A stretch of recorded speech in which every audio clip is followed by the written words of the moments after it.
नमस्कार किसान भाइयों, स्वागत है आपका आपके अपने पसंदीदा कार्यक्रम कृषि दर्शन में। जैसा कि आप सब जानते हैं कि हर बार हमारी कोशिश होती है कि एक नए अंक के साथ आपके सामने उपस्थित हो। तो आज आप जानेंगे आलू की उन्नत खेती के बारे में।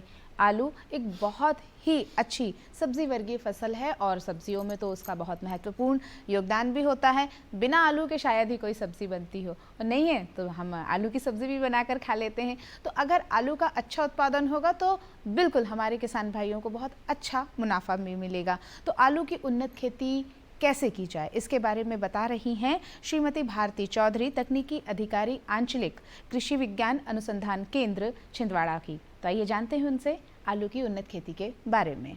नमस्कार, मैं भारती चौधरी अखिल भारतीय आलू अनुसंधान परियोजना छिंदवाड़ा में सन 2013 से कार्यरत हूँ और यहाँ पे हम आलू अनुसंधान परियोजना के तहत 3 उद्देश्यों के तहत एक मध्य प्रदेश रीजन के लिए उपयुक्त वैरायटी, यहाँ के आलू उत्पादन के लिए उपयुक्त शस्य क्रियाएँ तथा यहाँ की जो बीमारियाँ हैं उनके बारे के तहत उद्देश्यों के लिए हम कार्य कर रहे हैं।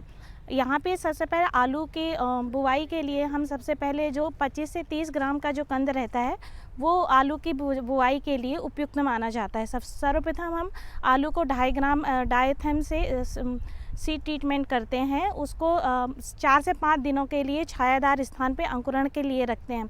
उसके बाद खेत की तैयारी की जाती है। खेत में 2-3 हल चलाकर उसको भुरभुरी करके उसमें 60-60 सेंटीमीटर की दूरी पे रो बना ली जाती है तथा 20-20 सेंटीमीटर आपकी कंद से कंद की दूरी रखी जाती है। 4 से 5 दिनों के बाद जब उसमें छोटे अंकुरण आ जाते हैं उस समय आलू की बुआई की जाती है।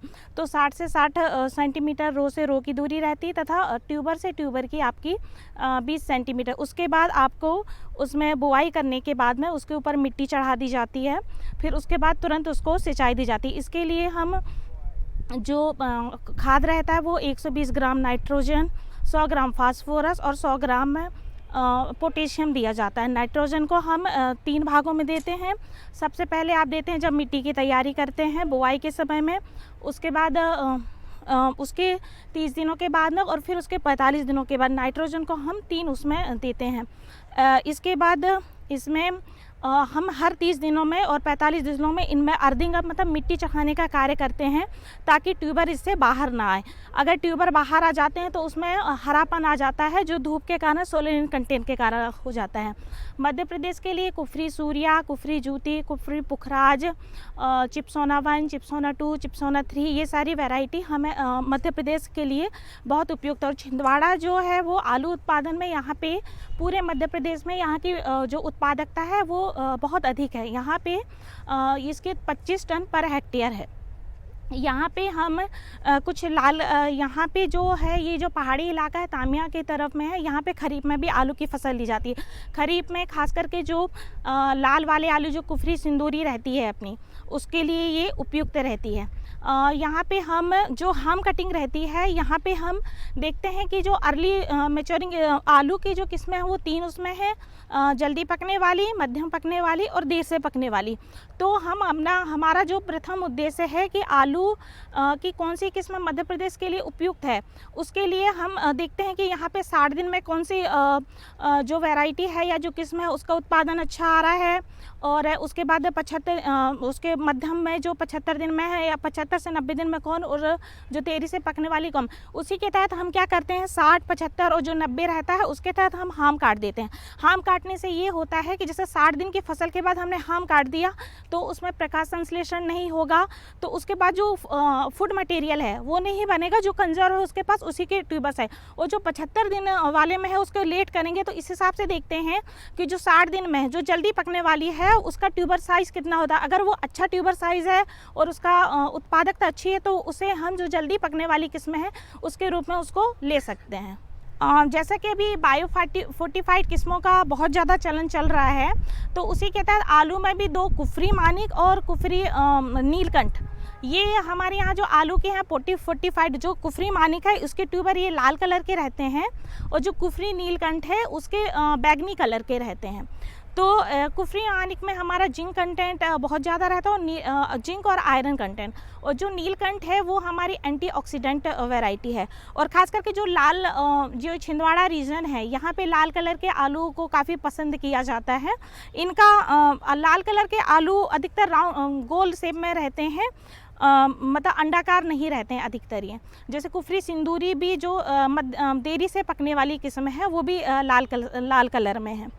और यहाँ के जो प्रोसेसिंग के लिए है वो चिप्सोना 1, चिप्सोना 2, कुफरी सूर्या, ये हमारी चिप्सोना के लिए जो प्रोसेसिंग वाली वैरायटी है हमारी, उनके लिए हम जो नाइट्रोजन जो उर्वरक है वो जो नॉर्मल हम पकने वाली फसल हैं उनसे 25% अधिक देते हैं, क्योंकि अगर उसमें 120 देते हैं तो इसमें 150 किलोग्राम नाइट्रोजन देते हैं, 125 किलोग्राम फास्फोरस और पोटेशियम देते हैं। और इसमें जो ट्यूबर से ट्यूबर की दूरी है वो भी बढ़ा कर दी जाती है, 25 सेंटीमीटर कर दी जाती है। और जो नॉर्मल हमारी खाने वाली किस्में हैं उनमें 20 सेंटीमीटर की दूरी रखते हैं।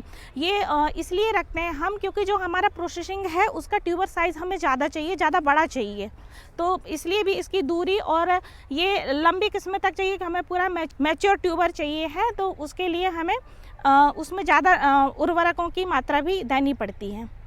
कार्यक्रम में फिलहाल वक्त है एक ब्रेक का, लेते हैं एक छोटा सा अंतराल, बस अभी उपस्थित हुए।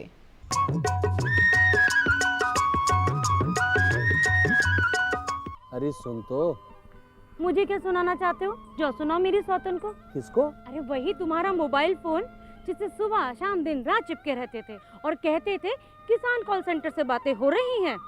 अच्छा ये बात है। हाँ क्यों, क्या हुआ? अब बात नहीं होती क्या? अब तो झट से बात हो जाती है। संबंधी समस्याओं का अपनी भाषा में तुरंत हल पाने के लिए पूरे भारत में किसी भी फोन से हेल्पलाइन नंबर पर संपर्क करें। किसानों का दोस्त किसान कॉल सेंटर।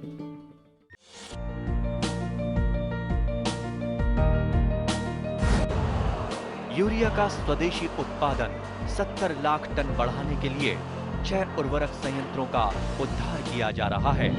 FCIL के गोरखपुर, सिंदरी, तलचर और रामागुंडम संयंत्र, HFCL की बरौनी इकाई और BVFCL की नामरू फोर्थ। सोने पर सुहागा ये है कि देश में अब बनेगा सिर्फ नीम लेपित यूरिया, क्योंकि इससे होगा किसानों का फायदा ही फायदा। अनाज का उत्पादन 10% तक बढ़ेगा, बढ़ेगी 10 से 15% नाइट्रोजन क्षमता।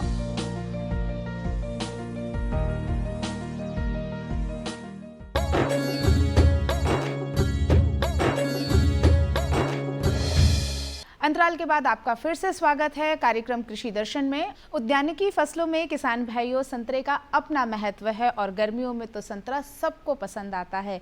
संतरे की उन्नत खेती किस तरह की जाए, इसी के बारे में हमारे जो वैज्ञानिक हैं वो आपको बता रहे हैं कि संतरे की उन्नत उत्पादन किस तरह से हो सकता है। डॉक्टर VK पराडकर उद्यानिकी महाविद्यालय में अधिष्ठाता हैं, छिंदवाड़ा इनका अनुसंधान केंद्र है। तो आइए हम जानते हैं संतरे की उन्नत खेती के बारे में।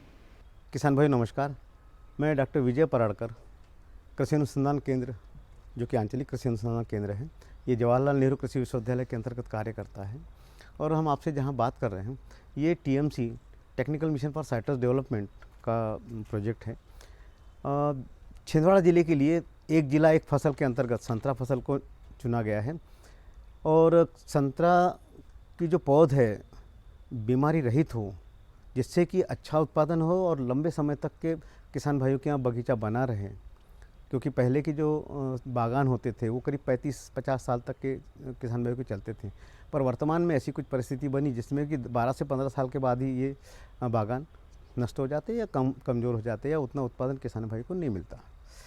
बहुत सारे कारण हैं संतरे में उत्पादन की कमी के, परंतु एक कारण ये भी है कि किसान भाइयों को बीमारी रहित पौध उपलब्ध हो, इस उद्देश्य से विश्वविद्यालय द्वारा इस केंद्र से ये नई पौध बनाई जा रही है। और इसके अंतर्गत हम लोग 3 स्टेप में काम करते हैं। पहला होता है जिसको हम प्राइमरी नर्सरी बोलते हैं। इसमें बीज को निकाल कर जो भी हमारा रूट स्टॉक होता है, जम्बेरी या रंगपुर, इसके बीज निकाल कर तुरंत इसको बुआई की जाती है। तो हम ये प्राइमरी नर्सरी में आपको दिखा रहे हैं और उसकी थोड़ी प्रक्रिया भी समझाएंगे। उसके बाद हम सेकेंडरी नर्सरी में जो पौध का जो संगोपन है या पौध के बढ़वार के लिए हम काम करते हैं। और तीसरा शेड होता है इसका शेड नेट, जिसमें कि बडिंग के बाद इस पौध को किसान भाई के लिए उपलब्ध कराने के लिए ऐसे 3 चरणों में बीमारी रहित पौध बनाने की प्रक्रिया की जाती है। सबसे पहले मैं आपको ये बताना चाहूँगा कि हमारे पास ये रंगपुर किस्म का संतरा है जो कि रूट स्टॉक कहलाता है। रूट स्टॉक के लिए 3 पौधे उपलब्ध है या 3 किस्म उपलब्ध है, रंगपुर, जम्बेरी और एमिनो। एलिमो में क्योंकि बहुत कम उपयोग होता है और आजकल प्रचलन में सिर्फ 2 ही रूट स्टॉक हमारे यहाँ काम में आते हैं, वो है रंगपुर और जम्बेरी। सबसे पहले इसको काट कर ये जो आपको दिख रहा है ये संतरे का रस है, इसमें इस टाइप से इस प्रकार से इसको बीजों को निकाला जाता है। इसी के बीज ये पड़ा रहेगा रस के बीच में। बाद में थोड़ी देर बाद निकालने के बाद इसको तुरंत बीज उपचार करके इसकी बुआई मतलब लगभग उसी दिन इस कैरेट में की जाती है। और ये जो आपको इसका जो कवर कर रहे हैं, ये जो काली मिट्टी में जो दिख रहा है, ये प्राइमरी नर्सरी का पहला स्टेप है। इसमें हम लोग एक लाइन में 10 पौधे, 10 बीज और 10 लाइनें, ऐसे एक कैरेट में 100 पौधे की व्यवस्था रखते हैं। तो जैसे हमने इसमें लाइन निकालेंगे, इसकी हालांकि बुआई हो चुकी, परंतु दिखाने के लिए कि ये 10 लाइन ऐसे निकलेगी और इस बीज को हर बीज 10 बीज को इसमें रोपित किया जाएगा। इसके बाद इसको जब ये 6 महीने के हो जाएंगे तब इसको हम सेकेंडरी नर्सरी में ले जाएंगे। आज हम अभी यहाँ जो खड़े हैं वो सेकेंडरी नर्सरी कहलाती है। 6 महीने की पौध रोपण के बाद इसको हम एक पन्नी में करते हैं, इसमें रोपित करते हैं। और ये जो रोपा है अब बड लगाने के लायक का बन गया है। तो इसका मतलब 6 महीने प्राइमरी नर्सरी, 6 महीने इसको सेकेंडरी नर्सरी में हम लोग इस पौध को बनाते हैं। आपने देखा होगा ये विश्वविद्यालय का मोनो है, कोशिश करते हैं हम लोग कि हमारे यहाँ की जो पौध जाए, चाहे गुण हो अवगुण हो, वो उस तक बना रहे, क्योंकि इसी में बर्ड वाला पौधा हम किसान को देते हैं। ये कहने का मतलब है कि ये विश्वसनीयता है कि निश्चित ये जो पौध जो बनता है वो गुणवत्ता वाला है। इसलिए इस पन्नी में हम जवाहरलाल नेहरू कृषि विश्वविद्यालय के अंतर्गत जो मोनो है और उसके साथ इंगित रहता है कि जो भी हमने काम किया है ये अच्छा है बुरा ये परिलक्षित होता है। मैं आपसे कहना चाह रहा था कि ये जो सेकेंडरी नर्सरी है ये 2 प्रकार से हो सकती है। ये वाली जो नर्सरी दिख रही है ये है हमारी जम्बेरी की, जिसको एड़ा नींबू या रफ लेमन कहलाता है। मैंने आपको पहले बताया था रंगपुर का रूट स्टॉक के फल बताए थे, और ये जो पौधे जो बने हुए हैं ये बने हुए जम्बेरी के। तो जम्बेरी में ऐसा है कि आपको देखने में बड़ा फल लगता है, पर जब मूलवृंत की जब अब बात होती तो सबसे अच्छे 2 ही हमारे पास मूलवृंत है। एक आपको पहले मैंने दिखाया था रंगपुर, और ये है जम्बेरी। और इसको हम अपने इसमें एड़ा नींबू भी कहते हैं, या मतलब इसको कहेंगे हम कि नील के नाम से भी कई लोग जानते थे। तो ये समझ ले कि इस मूलवृंत पे हम यदि बड़ लगाएंगे नागपुरी संतरे की तो वो बहुत लंबे समय तक के चलती है। और यही हो रहा है कि जहाँ लोकल में जहाँ जिनको अज्ञानता है वहाँ पर इनको कहीं बहुत सस्ते में पौध मिल जाती है। उसको गलगल का पौधा कहते हैं। गलगल का तो पौधे का बीज है। ये कश्मीर के उस क्षेत्र में, जंगली क्षेत्र में मिल जाता है। तो कई लोग अपना जंगल से उस फल को लेकर इसके बीज बनाकर किसानों तक पहुंचाने की कोशिश करते हैं। होता यह है कि यदि हम गलगल के पौधे पे इसका बड़ लगाएंगे या मूलवृंत के रूप में यदि गलगल का उपयोग करते हैं तो निश्चित रूप से 10 से 12 साल में पौध खराब हो जाते हैं और वो गुणवत्ता नहीं होती जो अच्छे मार्केट वाले संतरे के लिए वो पहुंचाना होता है। इसीलिए बहुत सारी बीमारियां उस पौधे पे आती हैं और परिणाम स्वरूप आज भी हमारे किसान भाइयों के जो 10, 12, 15 साल के जो पौधे खराब होने का कारण, मुख्य कारण यही है कि उनको जो रोपा है या संतरे का जो पौधा है वो बीमारी रहित नहीं मिलता। तो ये मैं सेकेंडरी नर्सरी से बात कर रहा था आपसे। तो ये जो आप पाल देख रहे हैं या जो लाइनें दिख रहे हैं ये हमारी जम्बेरी के मूलवृंत के लिए है। ये बडिंग के लिए तैयार है। इसका मतलब इस पौध ने अपना जीवन काल 1 साल का पूरा कर लिया है। 6 महीने प्राइमरी में, 6 महीने सेकेंडरी में। अब ये पौध हमारी बडिंग के लिए तैयार है। इसको हम रस आना बोलते हैं। जब हम इसको तब रोपा मतलब बड़ लगाते हैं जब हमें ऐसा लगे कि इसमें रस है और हम जो नागपुरी संतरा होगा जिसको हम मदर ब्लॉक कहते हैं उसकी बड़ जब इस पर हम लगाएंगे तब जाके हमें नागपुरी संतरा की उपलब्धता होती है। हम अब तीसरी नर्सरी जिसको शेडनेट या बडिंग के बाद का जो संगोपन है पौध का, उसके बारे में चर्चा करेंगे। और जब वो पौधा एक पेंसिल के आकार का बन जाता है तब इस पर हम बडिंग करते हैं। बडिंग मतलब जो नागपुरी संतरा है जो मदर ब्लॉक से हम लोग लाते हैं, जिसमें कि बीमारी रहित पौध का चुनाव हम करते हैं, पौधे का, नागपुरी संतरे का, और उस पौधे से हम बड निकाल कर ये रूट स्टॉक पर रोपित करते हैं। तो ये 1 साल के बाद 6 महीने की प्रक्रिया होती है, जो कि ये पूरी पौध हमारी 1.5 साल की पौध किसान भाई के लिए उपलब्ध कराते हैं।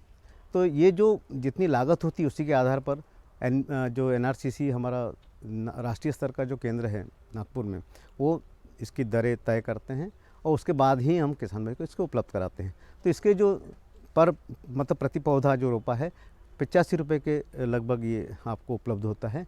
किसान भाई कई बार सोचते हैं कि हमें बाहर में 10 रुपये, 20 रुपये, 25 रुपये में जो पौधा मिल जाता है। निश्चित रूप से यदि वो जम्बेरी पर है और कुछ 2-3-4 विशेषता होती है, यदि जो मीडिया आता है जिसमें पैक में हम बनाते हैं, इसमें 1/3 हमारा गोबर खाद, रेत और काली मिट्टी इसका अनुपात करके सोलराइज करके ये मीडिया बनाते, तब जाके ये जो पन्नी होती है जिसमें पौधा मिलता है, ये बीमारी रहित रहता है। अब हम बात करते हैं कि ये अक्टूबर-नवंबर से जो समय रहता है ये बडिंग का रहता है। इसको बड को ट्रांसप्लांट करनी होती है और उसके बाद 6 महीने के बाद ये पौधा आप लोगों के लिए जून-जुलाई के महीने में उपलब्ध हो जाता है। तो मैं आपसे कहूँगा कि हमारे सामने ये 2 पौध है, ये देखिएगा, ये रूट स्टॉक हमारा जम्बेरी है और इस पर जो ये पौधा चला है ये नागपुरी मैंडारिन कहलाता। मतलब अपने को ये सिर्फ सुरक्षा देता है इस पौध को। तो ये हमें चाहे जो हो, हमारा मूलवृंत या जो रूट स्टॉक है, जम्बेरी हो या रंगपुर हो या एलिमो हो, तो ये जो पौध है आज ये बिक्री के लिए उपलब्ध है, तो किसान भाई इसका उपयोग कर सकते हैं। परंतु ध्यान देने वाली बात है, यदि जाने अनजाने में ऐसा होता है कि हमने पौध लगाई, तो जब पौधा जब ज़मीन में खुला इसको वो मिलता है बढ़ने के लिए, तो यहाँ से भी शूट्स निकलती है। शूट्स का मतलब पखीचे निकलते हैं। हमें इसको किसी भी हालत में तोड़ना है। यदि क्या होता है कि ये तो अपनाया हुआ बड़ है तो ये कमज़ोर रूप से बढ़ता है, परंतु ये जो रूट स्टॉक की जो कपोले है ये बहुत तेज़ी से निकलती है और इसको हमको कम से कम 1 से 2 साल तक के इसको गिराते रहना है, क्योंकि यदि ये पौध बढ़ गई तो ये अटर्रा फिर से बनेगा। अटर्रा का मतलब आपका जम्बेरी बन जाएगा या रंगपुर बन जाएगा, और वो जो लक्षण हमें चाहिए नागपुरी संतरे के वो नहीं मिलेंगे। इसलिए इसका बड़ा ध्यान रखना है। जहाँ बड़ है उसी को पौधे के रूप में विकसित करना है, तभी हमको सही नागपुरी संतरे का पौधा मिलेगा और फल मिलेगा। ये जैसे मैं दूसरे रूप में बता दूं कि ये वाला पौधा है, हमने इसके मूल वृंत को यहाँ से बिल्कुल अलग कर दिया, तो ये पौधा आगे जाके सीधा हो जाएगा। और आप ये देख रहे हैं कि जो मैंने आपको उसमें बताने की कोशिश की थी कि हमारा ये संतरे का मोनो है, इसको देखिएगा, और यही आपकी अच्छे गुणवत्ता वाली पौध की एक परीक्षा कहलाती है। तो इसको आप अपनाएंगे तो निश्चित रूप से ये जो बगीचा हमारा गुणवत्ता वाला संतरा तो देगा ही देगा, पर कम से कम 30 साल 35 साल, और यदि आपका व्यवस्थापन अच्छा तो 50 साल तक भी ये पौधा ख़राब नहीं होगा और आपको कहना चाहिए आर्थिक रूप से लाभ देता रहेगा। अब मैं आपको दिखाना चाह रहा था कि ये अलग अलग स्टेज है। जैसे इधर में जो आप देख रहे हैं, अभी पिछले हफ्ते जो बडिंग हुई है उसके पौधे, ये उसके 15 दिन 20 दिन पहले वाले हैं, और ये जो जहाँ मैं आज अभी खड़ा हूँ ये 2 महीने के बाद आपको पौध उपलब्ध हो जाएगी, ऐसी व्यवस्था है। हम आपको लगभग जून से जुलाई के बीच में किसान भाइयों के लिए संतरे के पौध उपलब्ध कराते हैं। उसका मुख्य कारण ये है, बहुत पहले हमारे यहाँ सितंबर महीने में हम लोग पौध लगाते थे, पर हम अब आपको अनुशंसा करते हैं कि यदि ये पौधे हमने जून के महीने में ले जाते तो बरसात की शुरुआत होती है, तो यदि आपने एक बार पौधे लगा दिया तो कम से कम 4 महीने, जिसको बहुत नाजुक समय रहता है, उसमें नमी की उपलब्धता हो जाती है और पौध अपना बढ़कर पौधे का अपना विकास करने के लिए सक्षम हो जाता है। इसलिए मैं कहूँगा कि आप बहुत जल्दी जून के महीने में ही ये व्यवस्था कर ले, पौधे की बुकिंग कर ले, और यदि आप लगा लेते हैं जून के आखिरी सप्ताह में या जुलाई के पहले सप्ताह में, तो आपको कम से कम 4 से 6 महीने वो जो पालने के लिए जो प्रक्रिया है, जिसमें बहुत बारीकी से उनका व्यवस्थापन करनी होती है, उसकी आवश्यकता नहीं होती है। पौधा अपने आप जमकर, बस इस बात को ध्यान रखना है कि जब हम पौधा लगाएंगे तो कम से कम 1 बाई 1 मीटर तक की कोई भी फसल नहीं होना चाहिए। जब भी हम बगीचा लगाते हैं या बागान की बात करते हैं तो ये मान के चलिए कि जो भी हम फसल लगाएंगे सिर्फ संतरे को ही हमको फोकस करना है, संतरे को ही मुख्य फसल मानना है। पर उसको यदि हमको दूसरी फसल लेना भी है, क्योंकि खाली जगह होने से किसान भाई को नुकसान नहीं होना चाहिए, ऐसी दशा में जो भी फसल लगाएंगे तो उससे 1 मीटर 2 मीटर दूर जिसके उसको अपना कहना चाहिए कि प्रतिस्पर्धा नहीं हो, पौध को बढ़ने के लिए ऐसा मौका मिले, इसका आपको ध्यान रखना पड़ेगा। यदि आप जून के महीने में लगाते तो हमारी व्यवस्थापन गड्ढे वगैरह खोदकर जून के महीने मई के महीने में ही आपको करना है, जिसमें 50 सेंटीमीटर बाई 1 मीटर ये गड्ढा तैयार करें। इसमें जैसे मिश्रण करना है तो जो नीचे की जो लेयर है उसको व्यवस्थित रखें, पहले दाएं से शुरू करना है और आखिरी गहरे तक के यहाँ जाएगा। जैसे हम पौधा लगाएंगे उसके पहले हमको खाद, रेत और ये काली मिट्टी इसका मिश्रण हमको डालना है। जो भी हमको कीड़े बीमारी के लिए सुरक्षा लेनी है उसको अपनाना है। हमको उसी तरह की जैसे मिट्टी हमारी नीचे वाली थी वो नीचे जैसे प्रक्रिया से वापस चलेंगे तो मतलब जो ज़मीन की प्रोफाइल होगी उस हिसाब से मिट्टी का भरण आपको करना पड़ेगा, पौधा आपका बनेगा। और क्योंकि ये योजना कोई 6 महीने 1 महीने 1 साल के लिए नहीं है, ये आपके लिए 25 से 35 साल तक की योजना बनानी होती है, इसलिए आपको गंभीरता से लेना होगा। और यदि हम ऐसे पौध बनाते तो निश्चित रूप से जो हमारे ज़िले की एक जिला एक फसल की बात कर रहे हैं, जिसको कि हमारे प्रधानमंत्री जी द्वारा अमृत महोत्सव मना रहे, तो इसमें ये भी कहा जा रहा कि किसान की आर्थिक प्राप्ति दुगनी हो, फसल से दुगना आय प्राप्त करे, उसको हम पाने के लिए हमारे किसान भाई सक्षम हो सकते हैं। धन्यवाद। अभी आप देख रहे थे हमारा कार्यक्रम कृषि दर्शन, जिसमें आपने जाना कि संतरे की उन्नत खेती किस तरह की जाए और आलू की उन्नत खेती किस तरह की जाए। ज़रूर आपको इसका लाभ मिलेगा। कार्यक्रम में फ़िलहाल वक्त है अब खबरें खेती जानने का, तो आइए देखते हैं खबरें खेती की। नमस्कार किसान भाइयों, आप सभी का बहुत स्वागत है खबरें खेती में। आइए शुरुआत करेंगे प्रमुख समाचारों के साथ। प्रदेश में इजराइल के सहयोग से बनेंगे कृषि उत्कृष्टता केंद्र। गांव को आदर्श बनाने के लिए 25 वर्षीय कार्य योजना तैयार करें। जायद मूंग में कीट नियंत्रण, गेहूं की नरवाई से खाद बनाएं। आम की फसल में सफेद फफूंदी। और आइए अब नजर डालेंगे खबरों पर विस्तार से। प्रदेश में इजराइल के सहयोग से बनेंगे कृषि उत्कृष्टता केंद्र। मुख्यमंत्री श्री शिवराज सिंह चौहान से इजराइल के काउंसलेट जनरल श्री कोबी शोशानी ने मध्य प्रदेश प्रवास के दौरान मुख्यमंत्री निवास पर सौजन्य भेंट की। उन्होंने प्रदेश की प्राकृतिक सुंदरता की तारीफ की है। मुख्यमंत्री निवास से बड़ी झील का दृश्य देखकर वो आनंदित भी हुए। काउंसलेट जनरल श्री शोशानी ने मध्य प्रदेश में कृषि क्षेत्र में हुए विकास की सराहना की। उन्होंने कृषि सहित सिंचाई, उद्योग, व्यापार, वाणिज्य क्षेत्रों में इजराइल द्वारा पूर्ण सहयोग का आश्वासन भी दिया है।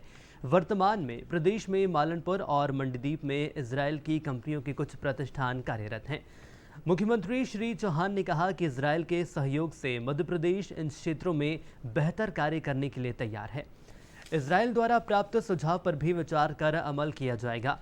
मुख्यमंत्री श्री चौहान ने इजराइल द्वारा प्रदेश के 2 जिलों छिंदवाड़ा और मुरैना में संतरे एवं सब्जी उत्पादन के प्रकल्प से जुड़ने की पहल की भी प्रशंसा की है।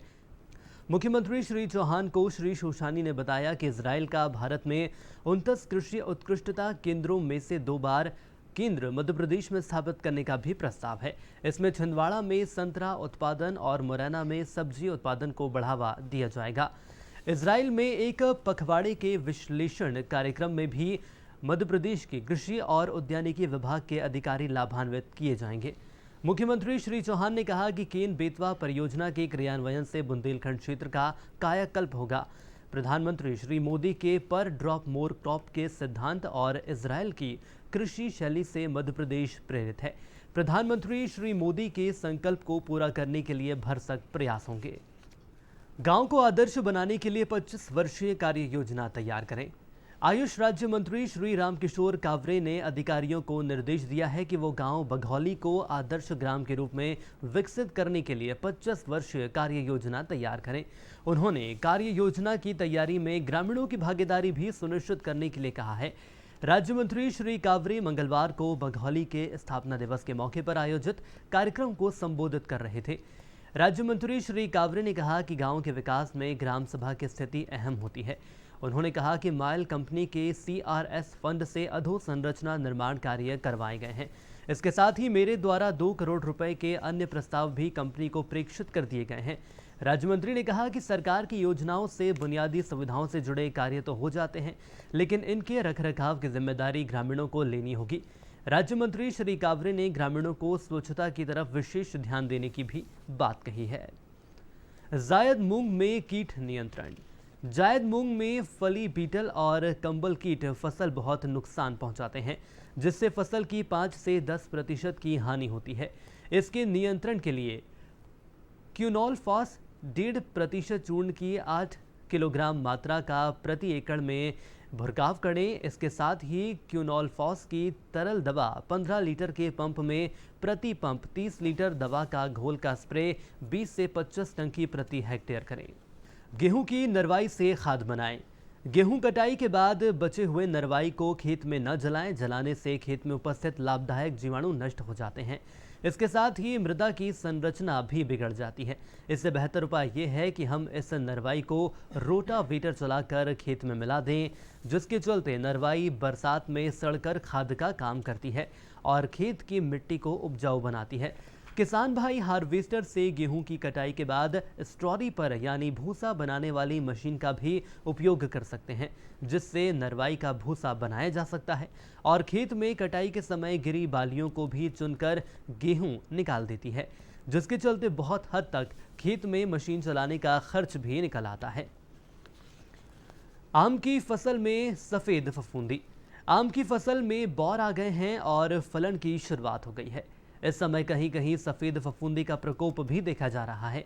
इस रोग का सही समय पर नियंत्रण न किया जाए तो फलन कम होता है, जिसका सीधा असर उत्पादन पर पड़ता है। इसके नियंत्रण के लिए आम पर सल्फर का प्रयोग करें, जिसे थायोबिट भी कहते हैं। इसकी 60 ग्राम मात्रा 100 लीटर पानी में घोलकर बनाकर छिड़काव करें। इस समय एंथ्रेक्नोज का भी प्रकोप हो सकता है। इसकी रोकथाम के लिए ताम्र युक्त फफूंदी नाशक दवा का भी छिड़काव करें, जिसकी 1.5 ग्राम मात्रा प्रति लीटर पानी के हिसाब से घोल बनाकर छिड़कना चाहिए। और इसी के साथ किसान भाइयों, खबरें खेती की में इतना ही। मुझे दीजिए इजाजत। नमस्कार। तो ये रहा हमारा आज का कृषि दर्शन का अंक, जिसमें आज आपने जाना आलू की उन्नत खेती के बारे में और संतरे की उन्नत खेती के बारे में। आपको ये कार्यक्रम ज़रूर पसंद आया होगा। आप इस कार्यक्रम का पुनः प्रसारण देख सकते हैं रात 11 बजे और सुबह पुनः देख सकते हैं 7:30 बजे। हमें दीजिए अनुमति, स्वीकार कीजिए हमारा नमस्कार।